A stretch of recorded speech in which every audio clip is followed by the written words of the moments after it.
I would like to see this as a situation where Manchester United can look in-house. And we've taken a look at some of Manchester United's options, squad depth-wise, about how they can actually do this. Because if you're looking at it now, you've got Malacia, who can play at left-back, but he's injured at the moment, so that is an issue. You've also got Diogo Dalot, who can more than comfortably come in at left-back, very versatile full-back, and come in and fill in for Luke Shaw. Do you think that's what they'll do? Is that the option? It's definitely the option. I think Erik ten Hag will go with that. He's a senior player.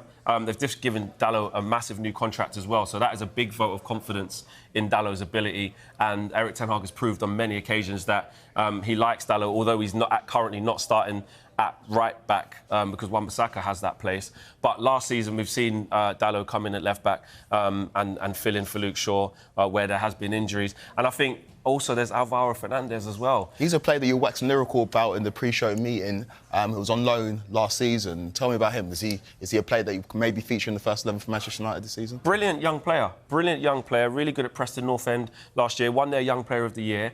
And Ten Hag really liked him in pre-season, giving him game time, having a look at him. And actually, you probably thought, well, if Malacia is there, where is Alvaro Fernandez going to play? When is he going to play? And there's been interest from Granada, reportedly, to take him on loan. It all depends on how long the injury to Malacia is, because I think it's very clear that Dalot will probably come in, definitely for the next game against Nottingham Forest. But for me, I would very much like to see this a situation that Erik ten Hag can sort in-house and coach his way out of it. There's enough options there in the short term. The reports are suggesting that Luke Shaw is probably going to miss weeks rather than months, and then hopefully get Malacia back in that time as well. So for me, absolutely. I would like to see Alvaro Fernandez play, but it doesn't look like it's going to happen. We've already talked about goalkeepers. Obviously, you sorted that out in terms of your first choice goalkeeping to sort out your backup. But if you go further through this Manchester United team, you look at midfield, you've talked ad nauseum about what Manchester United need to do, whether Ten Hag's got the style of players to facilitate his type of football. If you look at the depth there, you see you've got Bruno Fernandes, Casemiro and Mount as starters. Obviously, we know Mason Mount's out of an injury for a little while. But Van der Beek, McTominay and Eriksen as the backups, is that good enough for Manchester United? It's an issue. It's an issue, and I think it's one that Erik ten Hag is clearly aware of. With Mason Mount being injured as well, you'd expect Christian Eriksen potentially come in. Donny van der Beek probably should have an asterisk above that because he's looking to move away from the club and find some consistency and reignite his career again. In the first two games of the season, Erik ten Hag's been a little bit reluctant to go straight to McTominay. Gary Neville was picking up on that in the Spurs game. Is he saving it for McTominay because he may get sold? Maybe trying to make a statement that he wants to move on from McTominay. The young lad, Kobbie Mainoo, had a fantastic pre-season but was injured in the first couple of minutes in a pre-season friendly against Real Madrid.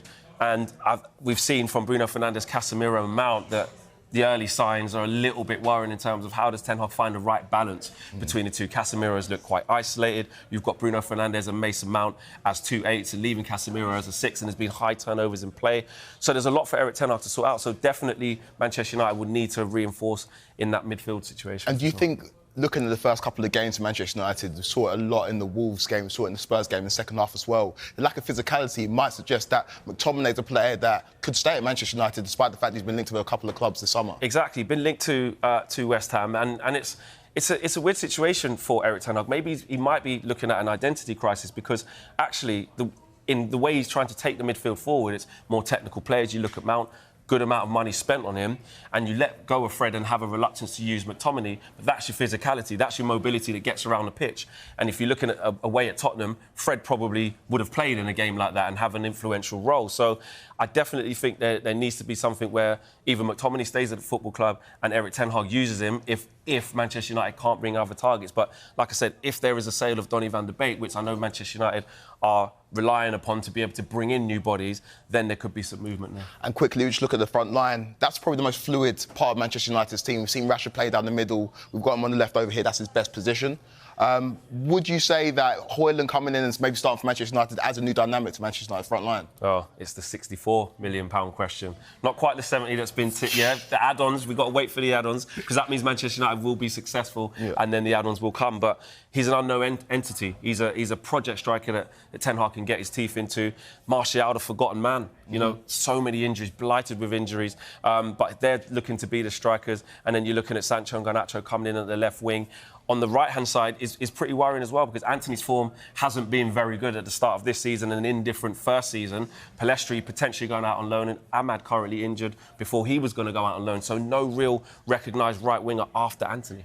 There seems to be a lot of questions around this Manchester United team. Despite the fact that they've done good business currently, there's still a lot of questions to be answered. And we've got, what, 7 days left in the transfer window? Fingers crossed for your sake that you get some more business done to Not just for my sake. Not just for my sake. You know, we've still got positives. Yeah. We've still got Erik ten Hag at the helm. Yeah. And we'll be fine. Surely he has to coach his way out of the situation. You can't go and spend money on a new left back if you've got players in that team that can fill that role until Shaw and Malacia are back.